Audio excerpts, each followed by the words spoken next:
Hey everybody, thanks for stopping by for our live update. I'm Chief Meteorologist Leslie Hudson coming to you a little later than normal, trying to get everything back to normal. I've been on vacation for the last week. I want to again thank meteorologist Jamie Martin and all the crew that I was filling in while I was off. Only Jamie technically filled in for me, but the crew did a great job as well. So thanks to everybody. A lot to cover today, you guys. A busy day and a busy week, likely going to be a busy weekend as well. So let's kick things off with a look at the MyRadar app, because I've got things zoomed in, of course, over Puerto Rico and the U.S. and British Virgin Islands, and that's where things are cooking here with our PTC-6. This did not become Fred at 5 p.m. today. The National Hurricane Center said this is still getting entrained with some dry air. It's got some wind shear vertically, and that is prohibiting it from becoming more organized. There's also multiple centers. You can see a couple of clusters of storms here as it rotates. It's very, somewhat well organized, I will say, for a broad area of low pressure, not a tropical low, but it is expected to become a tropical low and get that named characteristic in the next 12 to 24 hours. But we're seeing some squalls move across parts of San Juan and through the interior of Puerto Rico. The U.S. and British Virgin Islands have also been reporting winds around 35 to 40 miles an hour in gusts. So they are certainly seeing some of the squalls from the PT6 as it continues to move towards the west-northwest at around 20 miles an hour. And a lot of that rain you can see is well to the south. So some of this is going to be a hit or miss in terms of the stronger storms. I do think some of these storms are going to bypass this island altogether, and most of the islands, but it is expected to turn, at least the island of Hispaniola, I should say, so the Dominican Republic and Haiti, but it is expected to turn, and I'm going to actually turn on quickly our hurricane tracker layer, because this will show you the path. It is expected to take that turn more towards the northwest as we head into the next 24 hours, and that would take it over some of the mountainous terrain of Dominican Republic and Haiti. However, I do think at least some of the guidance here has indicated that a majority of this weather should stay to the north of the most intense or highest peaks of the mountains, and that would help sustain its intensity or help not impact its intensity as it heads over those regions. Now, of course, anytime a tropical cyclone goes over a landmass, it gets impacted and gets disrupted, so it will, but I think some of this will kind of skirt and thread that needle just between some of those higher mountain ranges, so we'll see how that all plays out. We do have our partners with WeatherStem that do have a camera down here, and we're going to show it to you, which is not great clarity because, of course, they are currently dealing with a tropical system. So the WeatherStem camera you see here is in Tortola in the British Virgin Islands, I should say.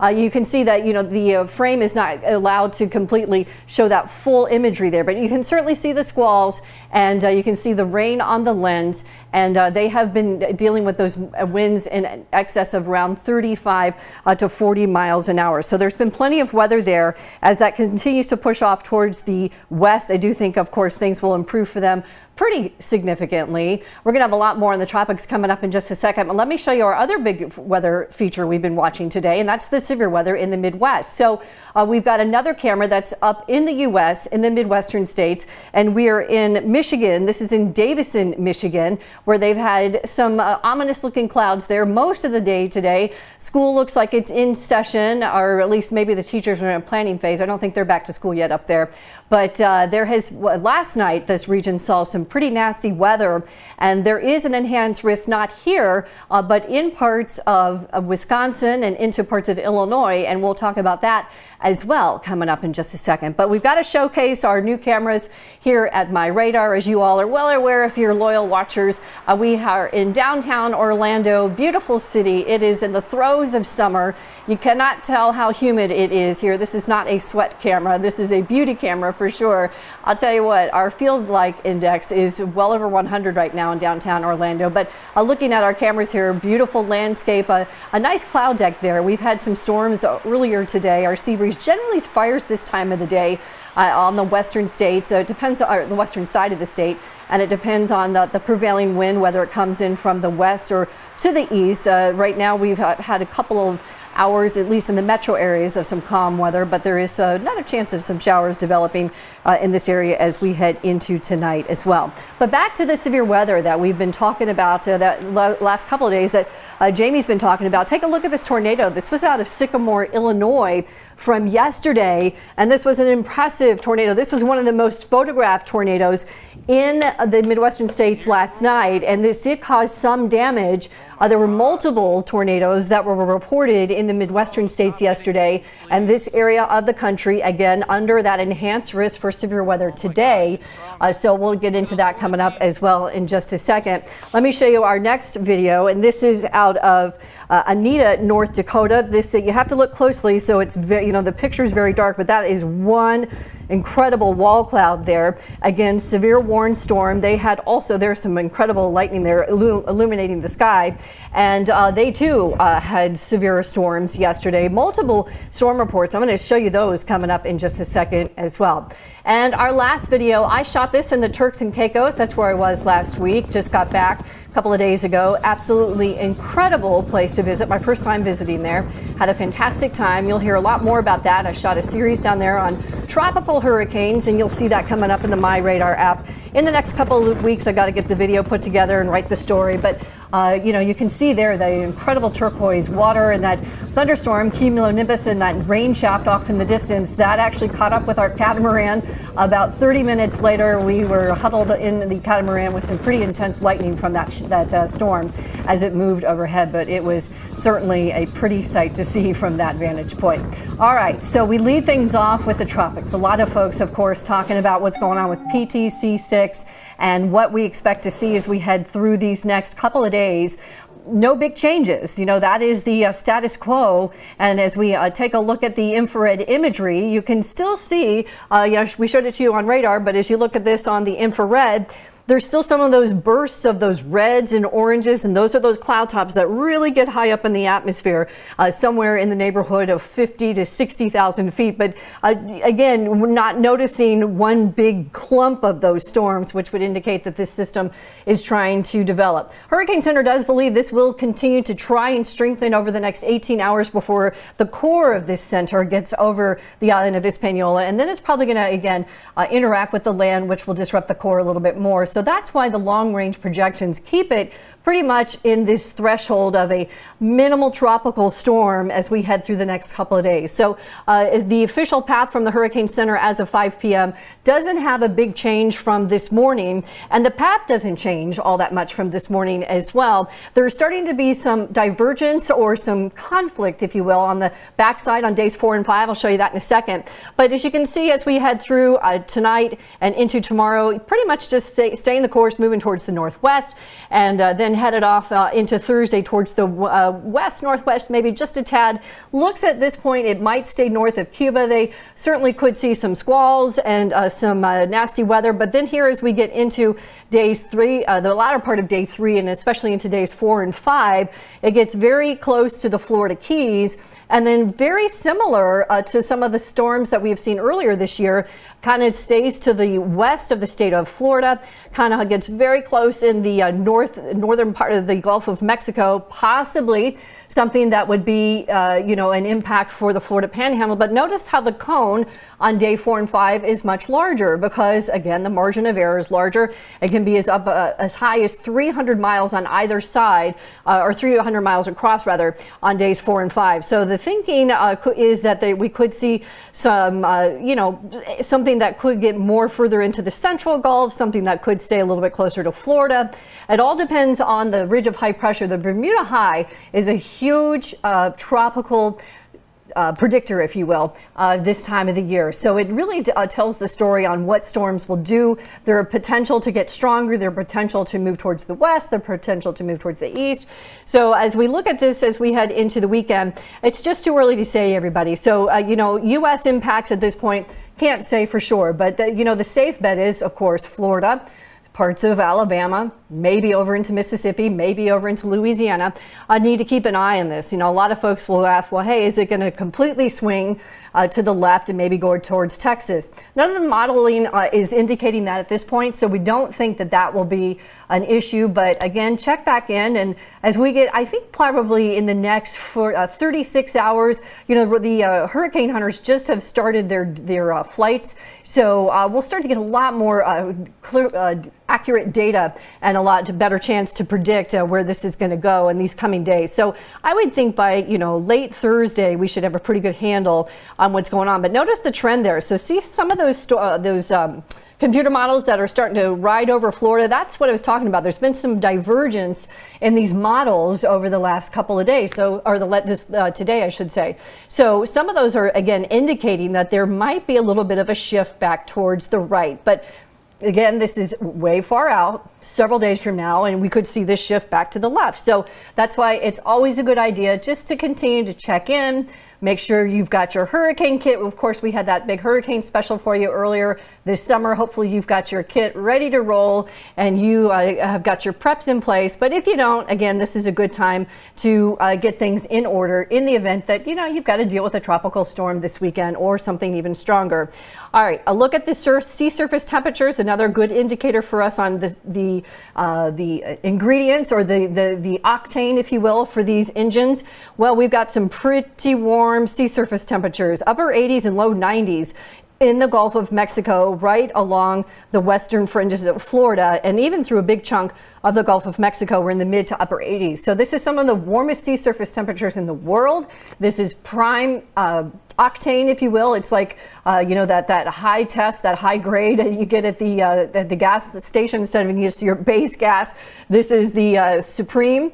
So this really is a prime ingredient to help foster development. But again, there are a couple of things going against PTC6, and again, that is the westerlies, as well as there is some dry air that's expected to encounter from the Saharan dust. Believe it or not, we still have a little bit of that over parts of the Caribbean and the Gulf of Mexico. There's not a lot of it left, but there is some. So we're going to keep you updated, you guys, and we'll check back in with, of course, that forecast as we head through these next couple of days. We'll have tropical updates continuously through the rest of this week and this weekend, and of course more if we needed, if indeed this is going to be something we've got to watch for landfall by, say, Saturday or Sunday. So our next weather maker, again, our big weather news today is the severe weather, and we've been talking about this. Jamie's been talking about this these last couple of days as well. The risk today is at that enhanced risk. You can see already multiple severe thunderstorm watches that are up for those Midwestern states, and our software there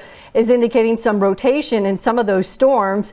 You can see them anchored there through parts of southern Wisconsin and back over into Iowa and into parts of Illinois. This will be this line of weather that I think as we head through the next 6 to 10 hours, maybe maybe 8 hours, depends on how this holds together, really has the potential to produce some dangerous weather. So, you know, I hope that the folks that live here, you probably already know this has been a multi-day severe weather event, and the threat continues today. You can see that line really starting to come together now in these last couple of frames. So tonight will be the go time for the folks that live in this region. I do think probably the majority of this weather will stay north of Chicago, the big city, but I do think there's going to be some large cities that could be impacted here. So make sure that you have at least 2 ways to get your notifications in the event that there is severe weather. Of course, your smartphone is one of the best ways to get notifications. And then the other great way to get notifications is with a NOAA weather radio. So if you don't have one of those, you know, I hope that you invest in one because they don't cost much. They're only about $25. Sometimes you can get them as cheap as 15, and they can really save your life. They can alert you if your phone dies or if you lose cell tower, you know, if your cell service goes down, whatever the incidence is. A lot of times these NOAA weather radios can alert you if you have batteries in them, and they're good batteries, of impending severe weather. So hopefully you guys have those as well. They're a really great investment. in terms of that risk, how many people are affected in terms of severe weather? There's about 7 million tonight that are at that enhanced risk. There it is in the orange polygon. 28 million people at a slight risk and about 59 million people at a marginal risk. Always, again, try to tell everyone not to focus on those colors because the weather doesn't know where the Storm Prediction Center has issued these polygons, and the weather can develop outside of these polygons. Generally speaking, the SPC, just does an incredible job of warning these folks, but this is the area of greatest concern. There's about a 2% risk for these tornadoes, so it is an enhanced risk. That is something that's a 3 out of the 5. So that's why, tonight is you're going to really need to keep an eye to the sky. And as you look at this future cache, you can see that we're looking at some pretty nasty weather moving through Illinois as we head through early tomorrow and even into tomorrow afternoon. I actually started that later than I wanted to. So that started this tomorrow morning. But even tomorrow afternoon and tomorrow evening, another line of nasty weather just to the west of Milwaukee, south and moving into parts of northern Illinois and then over into Indiana, Ohio. And I think as it gets towards the east, we're going to start to see it lose a little bit of its intensity. But this is going to likely be a pretty decent hail maker, maybe some decent wind. We've already seen several tornadoes out of these series of storms. So keep that in mind. And the tornadoes that have formed have been very large in terms of their size, and they've been very photogenic, and they have also produced damage. So you can see it here. There were multiple ones there in North Dakota, and then you can see the ones that developed through the Midwestern states late last night as well. The one I showed you out of Sycamore in Illinois, and then lots of hail, lots of wind as well, and that will continue tonight. So please be careful as you head through these next couple of hours. We'll be watching all that for you. We'll have a severe weather update for you here coming up after we take this live stream down, and we'll post that for you here in about another hour to 2 hours, so you guys have that as well. All right, I think that's it for my maps. Yep, that is it for my maps. Matt. So let's take a look at the store. Are we going to let's do the store. That's what I have in the rundown. All right, I apologize, Matt. Yep. So I was thinking I was going to do Feel Good Friday, but we'll do the store first. So a reminder to you guys, the summer sale is ongoing with the MyRadar t-shirts. I don't know if you guys saw that. If you're loyal MyRadar users and you are active on our social media pages, you saw when I was in the Turks, I met an amazing family that had their MyRadar shirts with them, and they had 3 of their shirts of a family of 4. They are diehard MyRadar supporters. We got to send them some shirts because it was incredible to see them down there. But anyway, you can buy our shirts. There is a sale going on. Summer 10 will get you 10% off your shirt. And you can check it out at store.myradar.com. A portion of those proceeds will go to Feeding America, which is a wonderful nonprofit that helps, helps feed our country. So I hope that you guys, if you can do so, can pick up a shirt and support the MyRadar movement to help the Feeding America movement. All right, Feel Good Friday time now. This is Matt Hyland's candy dandy camera work again, and I will tell you there is a filter on this, so don't adjust this. Don't think you're in the twilight zone. And way up top up there are 2 mountain goats. And Matt, what did you say this is called? Bloating? What did you go? It's bloating? Bleeding. No, bleeding, you said. I don't know, maybe someone can tell us. We don't know what it's called when they go up on top of a mountain and make their noise. I don't even know what you call it, but Matt thinks it's called bleeding. And if you guys know, not bleeding like bleeding, you cut yourself, but B-L-E-A-T-I-N-G, bleating. So if one of you guys, I'm on YouTube, if someone on YouTube happens to know, give us a quick shout out. And I'm looking, I don't see, it may take someone a second. I'm going to jump out around here real quick on Facebook and see if somebody knows. Anyway, it's a really cool shot. Matt was over in the Grand Canyon. This was in the Grand Canyon a couple of weeks ago, and he was there, and he got some really cool stuff. We showed you some of the chipmunks that he got, and he also has got these mountain goats, and I think he got some other stuff too. But anyway, if anyone knows what it's called when they go atop the mountain there and trumpet their, I don't know what you even call that, but I've heard them do it. I just don't know the noise that they make. Maybe I'll try and send you a t-shirt or something. Anyway, all right, you guys. We'll see if, did anyone come on YouTube? I don't think anyone did. Not yet. All right, so, well, that's going to do it, you guys. Leave me a comment. Anyway, and we would love to answer this riddle because we don't know what the answer is. I think that's going to do it for now, you guys. Just a couple of housekeeping notes for you. Again, Matt and I are sticking around tonight, but a big shout out to Damien McFarland in the back and our newest member of the production team, Chris, who is also here training in the back. He'll be with us shortly doing these live broadcasts with us. Damien is jumping on a plane tomorrow morning to head out to our other facility in Oregon to shoot some video out there for the project, an up-and-coming project with our road maps. So you'll want to stick around and watch for that. So that's a project that's upcoming as well. And we will be adding to the MyRadar team very soon. We have another member that is joining us very soon this month, as a matter of fact, late this month. And we'll have more updates on that as well. But for now, that'll do it, you guys. Again, I'll have a severe weather update for you that we'll post on our pages and in the app. Within the next couple of hours, I'll get some new info. We'll take a look at the data, maybe do some volume scans, and we'll get that out to you guys. And of course, Matt and I will be watching that for you tonight. And I'll be here the rest of the week and keep you updated on everything that's going on with the weather in terms of the severe weather risk and, of course, what's going on in the tropics. For now, you guys, I think that'll do it. Let me just check real quick. Did anyone jump in? Not yet. Okay. Anyway, thanks so much, you guys, for sticking with us as I worked out some of the rusty kinks here. It's been a while. I definitely was in vacation mode, trying to get back into work mode. So I hope you guys have yourselves a fantastic Tuesday. If you're in the Midwest, please stay safe. We will be watching that for you, and we will see you back here real soon. Thanks for watching.